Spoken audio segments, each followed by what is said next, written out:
আজকে আমি পড়াবো 4.27। ঠিক আছে, লেখছে যে A2 প্লাস B2 বিক্রিয়া করে কি হচ্ছে 2 মলিকুল অফ AB, ঠিক না? আর এখানে সাম্য ধ্রুবকের মান দেওয়া আছে K = 49.5। আর যদি প্রাথমিক অবস্থায় পাত্রের মোল দেওয়া আছে তাহলে প্রতিটি উপাদানের ঘনমাত্রা নির্ণয় করতে বলছে। এটাই মানে আদি অবস্থায় তোমার এর মোল দেওয়া আছে A2 এর মোল দেওয়া আছে 0.02 মোল, আর B2 এর মোল দেওয়া আছে 0.02 মোল, ঠিক আছে? আর শুরুতে তাহলে কি 0, তাহলে সাম্য অবস্থায় কী হবে? সাম্য অবস্থায় কী হবে 0.02 মাইনাস এক্স, 0.02 মাইনাস এক্স, আর এখানে উৎপন্ন হবে যেহেতু এখানে 2 আছে এই জন্য 2x। তাহলে A2 এর ঘনমাত্রা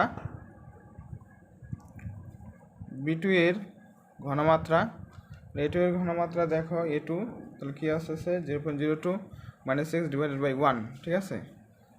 আর B2 এর ঘনমাত্রা এটা 0.02 মাইনাস এক্স বাই 1, হ্যাঁ এটাই। আর AB এর ঘনমাত্রা দাঁড়াচ্ছে কনসেন্ট্রেশন অফ AB এখানে দাঁড়াচ্ছে 2x, এ দেখো মোল সংখ্যা কত 2x, আর আয়তন ধরলাম 1, ঠিক আছে? তাহলে 2x মোল পার লিটার, 2x মোল পার লিটার, প্রতিটার একক মোল পার লিটার, ঠিক আছে? তাহলে এখন কেসি বের করতে হবে আমাদের। হ্যাঁ, কেসি থেকে আমরা লিখতে পারি উৎপাদের AB স্কোয়ার বাই কি concentration of A concentration of B, ঠিক আছে? তাহলে কি হবে 2x এর ঘনমাত্রা কতটুকু দেখা পাচ্ছে 2x, আর এটার ঘনমাত্রা কি A2 এর ঘনমাত্রা 0.02 মাইনাস এক্স, হ্যাঁ 0.02 মাইনাস এক্স ইন্টু কি 0.02 মাইনাস এক্স, আর কেসি এর মান দেওয়া আছে দেখতে পাচ্ছ 49.5। ওকে, তাহলে এখন আমরা 49.5 ইকাল টু কি 2x by 0.02 a minus B into a minus B, তাহলে কী হবে a minus B whole square, এটা হোল স্কোয়ার, ঠিক আছে? তাহলে এই হোল স্কোয়ার এখন রুট ওভার 49.5 এটা তো লিখতে পারি 2x 0.02 মাইনাস কি এক্স, মানে এই স্কোয়ারগুলো এর পাশে রুট করে দিছি। তাহলে এখন এই রুটের মান হবে, এটার মান হবে 7.035 আর কি, এটা তাহলে কোনাকুনি গুণ করে নিব, হ্যাঁ 0.02 মাইনাস কি এক্স ইকাল কি 2x, আর এটার সাথে এটা গুণ করলে 0.1407 হয়, মাইনাস এটার সাথে এটা গুণ করলে 7.035x ইকাল টু 2x। অতএব হ্যাঁ এক্স ইকাল টু ক্যালকুলেশন করো, ক্যালকুলেশন করে 0.01557277 আসবে, ঠিক আছে?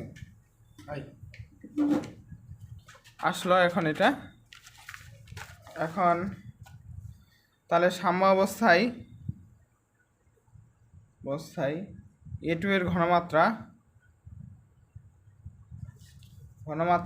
A2 0.02 মাইনাস এক্স বসাবা, অনুরূপভাবে B2 এর ঘনমাত্রা, ঠিক আছে 0.02 মাইনাস এক্স, এক্সের ভ্যালু বসাবা 0.02 মাইনাস এক্স, এক্সের ভ্যালু হচ্ছে 0.015572772, ক্যালকুলেশনে যা আসবে। অতএব AB এর ঘনমাত্রা, ঠিক আছে 2 ইন্টু এক্স 0.015572772, ঠিক আছে? অতএব কেসি ইকাল টু এ মানগুলো বসাবা, কেসি ইকাল টু কী হচ্ছে এবি এর মান যা আসবে তার উপর হোল স্কয়ার করবা, এ কনসেন্ট্রেশন বি মানগুলো বসাই দেখো যে 49 ওইটা আসে 49.5 আসে, ঠিক আছে 49.5 আসে। ওকে, 1 নম্বর গেল। সেম 2, ঠিক আছে? আমি 2 নম্বরটা না করে দিই, একই ব্যাপার, ঠিক আছে? সাম্য ধ্রুবকের মান দেওয়া আছে, হ্যাঁ যেমন একটু খালি করে দিই টাচ, এটা CO আর কি ক্লোরিন 2 না, এখানে কে এর মান দেওয়া আছে 2.18 ইন্টু 10⁻10 হইল। এই প্রাথমিক অবস্থায় দেওয়া আছে প্রাথমিক সিও ক্লোরিন 2 এ ধারণ করে যে অবস্থাটা সেটা ঘনমাত্রা দেওয়া আছে, হ্যাঁ, মানে COCl2 CO আর ক্লোরিন 2 না, এটা ইনিশিয়াল অবস্থায় কি 0 0 আর এটা 1 মোল, 1 মাইনাস কী হবে এক্স, তাহলে কী হবে এক্স আর এক্স, ঠিক আছে, এই মানে সেম এখন মোল সংখ্যা। তাহলে COCl2 এর ঘনমাত্রা 1 - x / 1 মানে 6 মোল পার লিটার হবে ঘনমাত্রা, ঠিক আছে। তাহলে কি এক্স বাই কি 1 = x মোল পার লিটার, এইভাবে ক্যারি অন, ঠিক আছে। তারপর কে এর মান দেওয়া আছে, কে ইকুয়াল কী হবে CO ঘনমাত্রা আর ক্লোরিন 2 এর ঘনমাত্রা ডিভাইডেড বাই কি ডিভাইডেড বাই দেওয়া আছে মনে করো CO ক্লোরিন 2, তাহলে x² বাই কি 1 - x হোল স্কয়ার। ক্যালকুলেশন করবা আগেরটার মতো হয়ে যাবে। 2 গেল, এবার 3 দেওয়া আছে তোমার হচ্ছে অ্যামোনিয়াম থায়োসালফাইড, অ্যামোনিয়াম থায়োসালফাইড এই ভেঙে যায় কি হচ্ছে অ্যামোনিয়া হচ্ছে এবং কি হচ্ছে হাইড্রোজেন সালফাইড গ্যাস হচ্ছে। আসলে লাল সাথের নীতিগুলা গ্যাসের ক্ষেত্রে প্রযোজ্য, কিন্তু এটা অ্যামোনিয়াম সালফাইড যে আছে এটা সলিড, ঠিক আছে, সমস্যাটা এই জায়গায়। হ্যাঁ, তাহলে এটা নিয়ে মাথা ঘামানো যাবে না বেশি, জাস্ট এটা আমাকে দেখতে হবে যে অ্যামোনিয়াম যে থায়োসালফাইড আছে এর মোল সংখ্যা কত। মোল সংখ্যা হবে n ইকুয়াল টু কি এখানে দেওয়া আছে অ্যামোনিয়াম থায়োসালফাইড, দেখো তুমি 3 নম্বরটাতে 6.12 গ্রাম, ঠিক আছে, কঠিন অ্যামোনিয়াম থায়োসালফাইড। আর অ্যামোনিয়াম থায়োসালফাইডের আণবিক ভর 51 বের করবা, নাইট্রোজেনের 14, হাইড্রোজেন 4, 14 আর 4 হ্যাঁ 18, 18 × 19 আর সালফারে 32 যোগ করলে 51 হয়। তাহলে 51 দিয়ে ভাগ করে পাচ্ছি আমি 0.12 মোল হইল। তাহলে ইনিশিয়াল কতটুকু 0.12 মোল, এটা কি 0 ইন্টু, ঠিক আছে। আবার সাম্য অবস্থায় কী হলো, সাম্য অবস্থায় বলে দিল, আবার এখানে একটা পেজ দেওয়া আছে, সাম্য অবস্থায় বলে দিল 30% বিয়োজিত হলো, 30% কার আলফার মান দেওয়া আছে 30%, যদি ফলে উৎপাদে 30% বিয়োজিত হয়, এখানে মানে বলছে এই যে উপাদানটা আছে এই উপাদানটা 30% বিয়োজিত হলো, মানে যতটুকু মোল হচ্ছে 1.2 এর বিয়োজিত হলো 30%, এই আলফার মানেই হবে এটা, ঠিক আছে, বিয়োজিত হচ্ছে 30%, তাহলে 0.12 × 30/100 ক্যালকুলেশন করলে দাঁড়াচ্ছে 0.06, ঠিক আছে, বিয়োজন মাত্রা এটা 0.036 থাকে হচ্ছে কি 0.036 এইটুকু আসলো, ঠিক আছে। তাহলে অ্যামোনিয়ামের ঘনমাত্রা ঠিক আছে, ঘনমাত্রা কত দাঁড়াচ্ছে তাহলে 0.03। আর এটার একটা সুখবর যে হচ্ছে আয়তনটা 4.5 মিটার কিউব না, ওটা ডেসিমিটার কিউব আর লিটার একই জিনিস, এটা লিটার ধরে করতে হবে, নাহলে অ্যান্সারটা আসবে না। তাহলে 4.5, ঠিক আছে। অনুরূপভাবে হাইড্রোজেন সালফাইডের ঘনমাত্রা আসবে 0.03/4.5, ওকে আসলো। এখন আমাদের কেসি বের করতে হবে। তুমি কেসি ইকুয়াল জানো যে উৎপাদ আর কি ঘনমাত্রা ডিভাইডেড বাই বিক্রিয়কের, কিন্তু বিক্রিয়কটা সলিড হওয়ার কারণে ওর মান ধরতে হবে 1, ঠিক আছে। অতএব তাহলে আমাদের এখন কেসির মান বসায় দেয়, অ্যামোনিয়ামের মান বসায় দিই 0.036 ডিভাইডেড বাই 4.5 আর 0.036 ডিভাইডেড বাই 4.5, তাহলে ক্যালকুলেশন করলে দাঁড়াচ্ছে 6.4 × 10⁻5, ওকে। এবার কেপি বের করতে বলছে, তাহলে কেপি তুমি বের করে নাও, কেসি আর আরটি স্কোয়ার হবে, কেননা এটা সলিড, তাহলে এটার আর এটার কত মোল 2 মোল কাউন্ট করতে হবে, ঠিক আছে। কেসির মান 6.4 × 10⁻5 আর আর এর মান 0.081 আর তাপমাত্রা 27 ডিগ্রি সেলসিয়াস, সরি 27 না 37 ছিল, 37 ডিগ্রি সেলসিয়াসকে কনভার্ট করতে হবে, কনভার্ট করে 310 হবে। টেম্পারেচার কত তাহলে 37 ডিগ্রি সেলসিয়াস, সেলসিয়াস থেকে কেলভিন করতে হলে 37 যোগ 273, তাহলে 310 কেলভিন।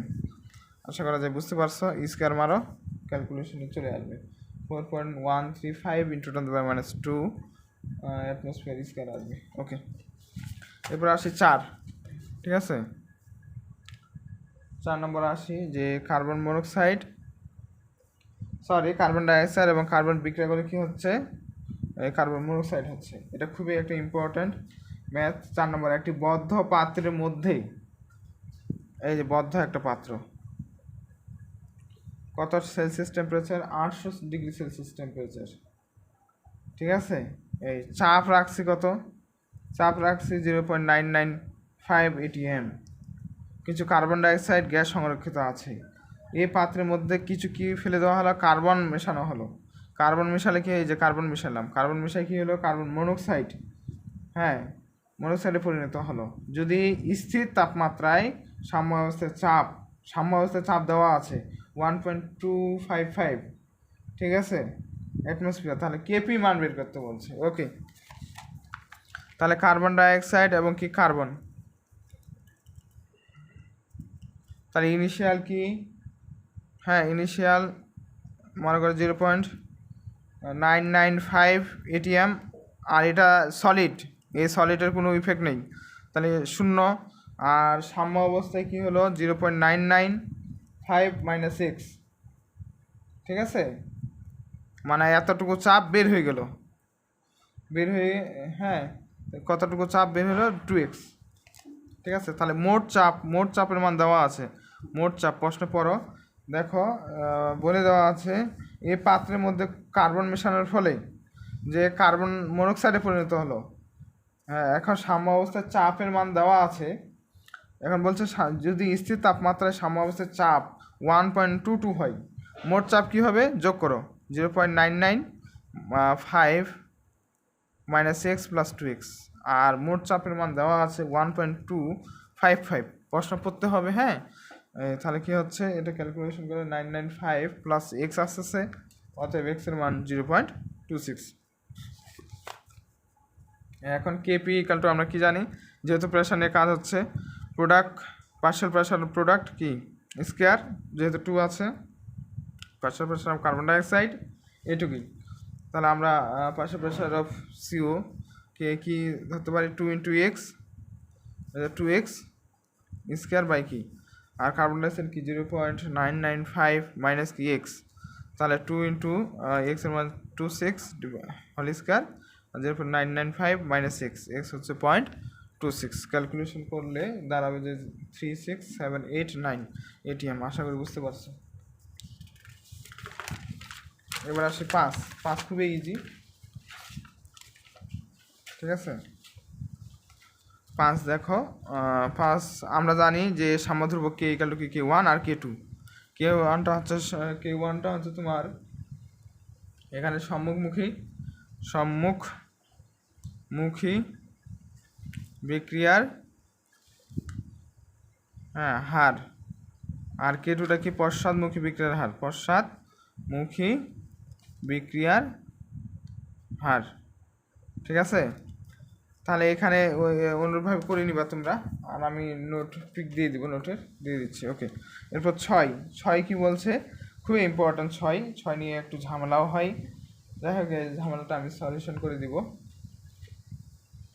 6 নম্বর প্রশ্ন পড়ো, 25 ডিগ্রি সেলসিয়াস তাপমাত্রায় এই একটা পাত্র নিলাম, 25 ডিগ্রি সেলসিয়াস টেম্পারেচার, চাপ কতটুকু, হ্যাঁ এত অ্যাটমসফিয়ার, টেম্পারেচার T1 আর কি 25 যোগ 273 করে নিলাম, আর এটা P1 ধরলাম। এই চাপে কি আছে, অ্যামোনিয়া গ্যাসকে আবদ্ধ করে রাখা হয়েছে। এখানে তাপ দিয়ে উত্তপ্ত করা হলো, উত্তপ্ত করে কি করা হলো, এই পাত্রটাকে তাপমাত্রা নিয়ে আসা হলো T2-তে 380 ডিগ্রি সেলসিয়াস থেকে কেলভিন করলে তুমি নিশ্চয়ই জানো তোমরা কীভাবে সেলসিয়াস থেকে কেলভিন করতে হয়, 273 দিয়ে যোগ করতে হবে, 653 কেলভিন আসবে। আর এখানে তাহলে তাপমাত্রা বেড়ে গেলে চাপটা বেড়ে যাবে, এখন এই চাপ নিয়ে কথাবার্তা বলতে হবে। ঠিক আছে, এই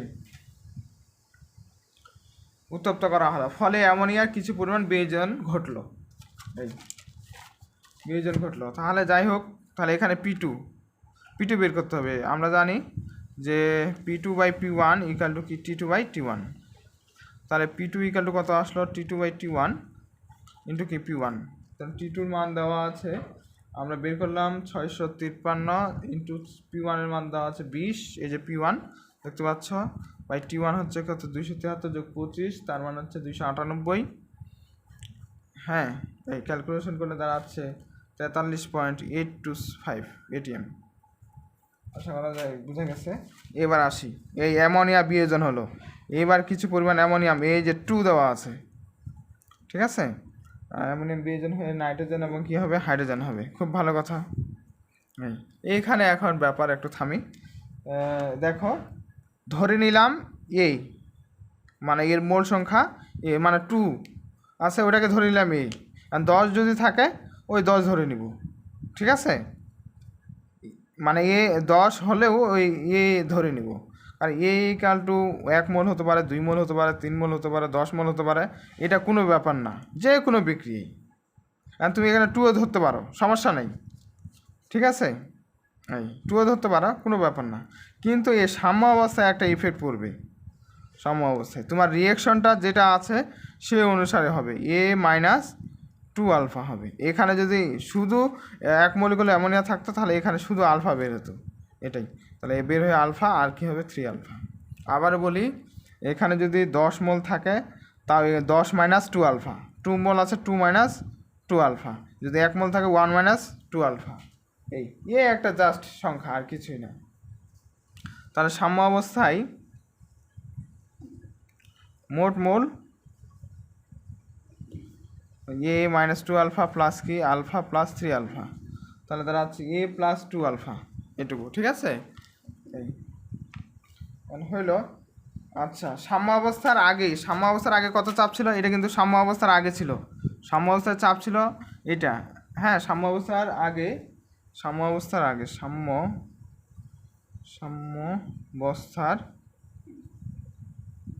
আগে এ সানুপাতিক কি 43.825, আর সাম্য অবস্থার পরে, এটা সাম্য অবস্থায় আর কি, সাম্য অবস্থায়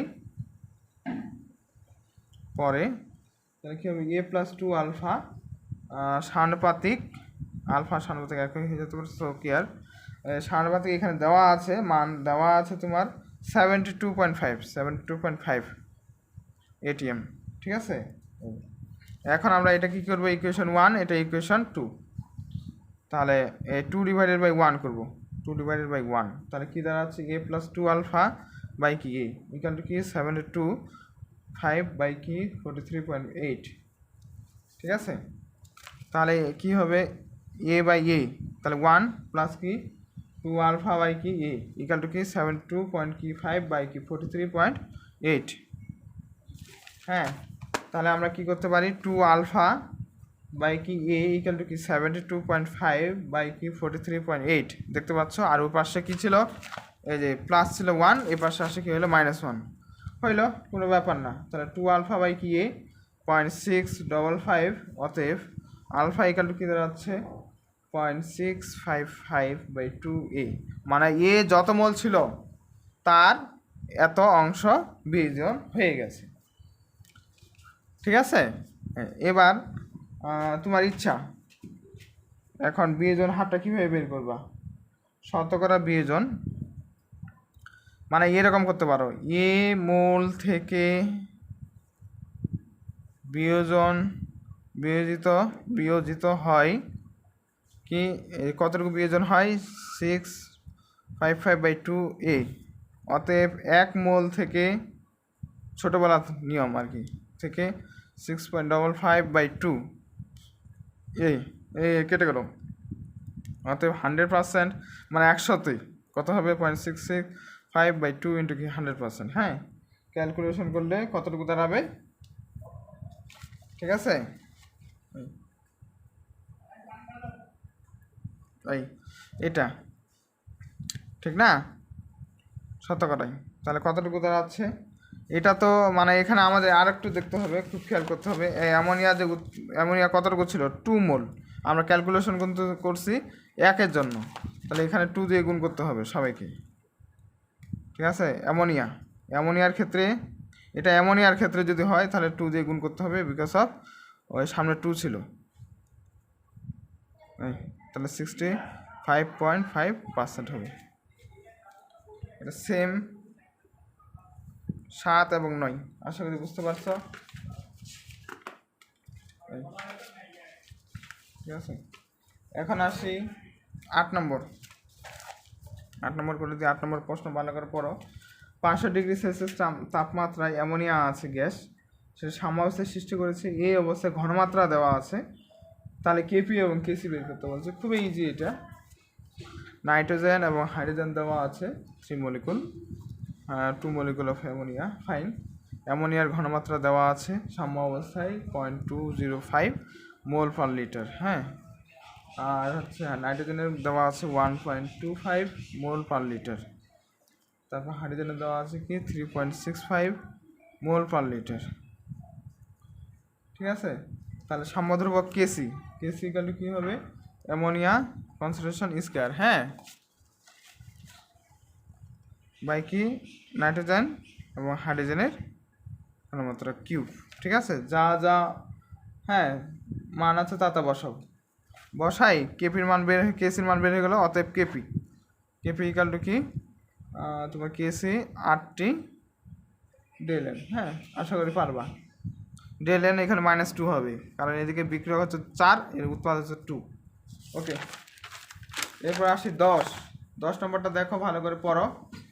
এটাও খুবই ইম্পর্টেন্ট, যে অ্যামোনিয়াম কার্বামেট, এটার নাম 10 NH2COO অ্যামোনিয়াম। সলিড আছে, সলিডের কোনো ইফেক্ট নেই কেপি কেসির ক্ষেত্রে। অ্যামোনিয়া এবং কি কার্বন ডাইঅক্সাইড, হ্যাঁ। কেপির মান দেওয়াই আছে, ভালো কথা, খুব। কেপির মান দেওয়া আছে, 10 নম্বরের হচ্ছে কেপির মান দেওয়া আছে তোমার 3.25 × 10⁻² ATM কিউব। বলছে যদি 1 মোল নেওয়া হয়, মানে এখানে 1 মোল নেওয়া হয় বিক্রিয়কটা, 1 মোল থেকে কী হবে, এখানে 0 0, কিন্তু সাম্য অবস্থায় হবে 1 - আলফা, এখানে উৎপন্ন করবে 2 আলফা আর কি আলফা, ঠিক আছে। 2 আলফা আর আলফা, ওকে।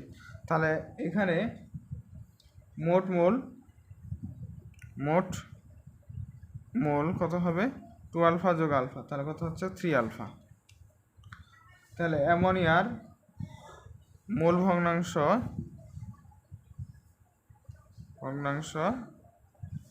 অ্যামোনিয়া দেখো নিজের মোল আছে 2টা 2 আলফা, আর টোটাল মোল 3 আলফা, তাহলে আলফা কেটে গেল 2/3। তাহলে অ্যামোনিয়া এর আংশিক চাপ, হ্যাঁ 2/3, আমরা জানি মোল ভগ্নাংশ মোট চাপ। অনুরূপভাবে কার্বন ডাইঅক্সাইডের আংশিক চাপ হবে তোমার P/3। ওকে, করে দেখবা কীভাবে। দেখো নিজের মোল আছে আলফা আর টোটাল মোল আছে 3 আলফা, আলফা কেটে গেল, হ্যাঁ, আর চাপ দিয়ে গুণ করলে হয়ে যাচ্ছে আংশিক চাপ, ঠিক আছে। পি দিয়ে গুণ করে দিলাম, তাহলে হলো এটা। তাহলে অতএব কেপি ইকাল টু কি, ammonia pressure of ammonia, pressure of carbon dioxide. অ্যামোনিয়ার মান 2p/3 স্কয়ার, এটা কি p/3। কেপির মান কতটুকু 3.25 × 10⁻²।